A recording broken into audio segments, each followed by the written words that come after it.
Balakrishna back to back అఖండ, వీరసింహారెడ్డి, భగవంత్ కేసరి సినిమాలతో భారీ విజయాన్ని సొంతం చేసుకున్నాడు. హ్యాట్రిక్ తర్వాత బాలకృష్ణ డాకు మహారాజ్ సినిమాతో ప్రేక్షకుల ముందుకు రాబోతున్నారు. వాల్తేరు వీరయ్య సినిమాతో హిట్ దక్కించుకున్న బాబీ దర్శకత్వంలో ఈ సినిమా రూపొందుతున్న విషయం తెలిసిందే. సితారా ఎంటర్టైన్మెంట్స్ బ్యానర్లో ఈ సినిమాను నాగవంశీ నిర్మిస్తున్నారు.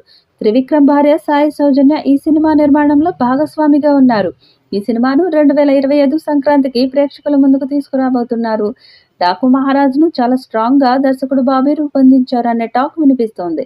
ఈ సినిమాలో ఇద్దరు యంగ్ స్టార్ హీరోల గెస్ట్ అపీరియన్స్ సినిమాకు చాలా స్పెషల్ అంటూ యూనిట్ సభ్యులు లీక్ ఇస్తున్నారు. ఆ ఇద్దరు హీరోలు ఎవరు అనేది ప్రస్తుతానికి సస్పెన్స్గా ఉంచారు. ఇప్పటికే షూటింగ్ని సైతం ముగించుకున్న ఆ ఇద్దరు హీరోలు త్వరలోనే డబ్బింగ్ సైతం చేయబోతున్నారట. బాలకృష్ణ డాకు మహారాజ్తో భారీ విజయాన్ని సొంతం చేసుకోవడం ఖాయం అనే నమ్మకంను నిర్మాత నాగవంశీ వ్యక్తం చేస్తున్నారు. సోషల్ మీడియాలో డాకు మహారాజ్ సినిమా యొక్క రచ్చ మామూలుగా లేదు.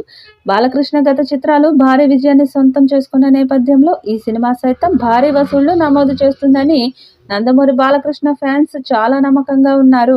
విభిన్నమైన కథ కాన్సెప్ట్తో ఈ సినిమా రూపొందుతున్న నేపథ్యంలో బాలయ్య కెరీర్లో నిలిచిపోయే సినిమా అవుతుందని ఫ్యాన్స్ నమ్మకంగా ఉన్నారు.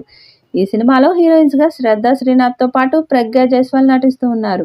బాలకృష్ణ రాజకీయాలతో బిజీగా ఉన్న కారణంగా ఇప్పటికే విడుదల కావాల్సిన సినిమాను వాయిదా వేస్తూ వచ్చారు.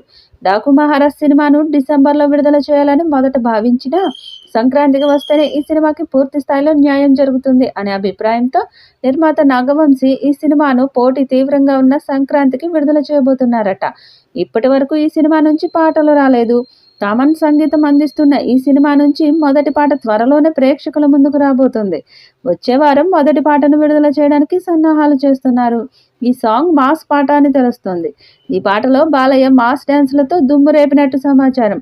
ఒక సూపర్ పోస్టర్తో సాంగ్ని అధికారికంగా ప్రకటిస్తారని సమాచారం. మరి మొదటి సాంగ్తో సినిమా మీద ఎలాంటి అంచనాలు పెరుగుతాయో చూడాలి.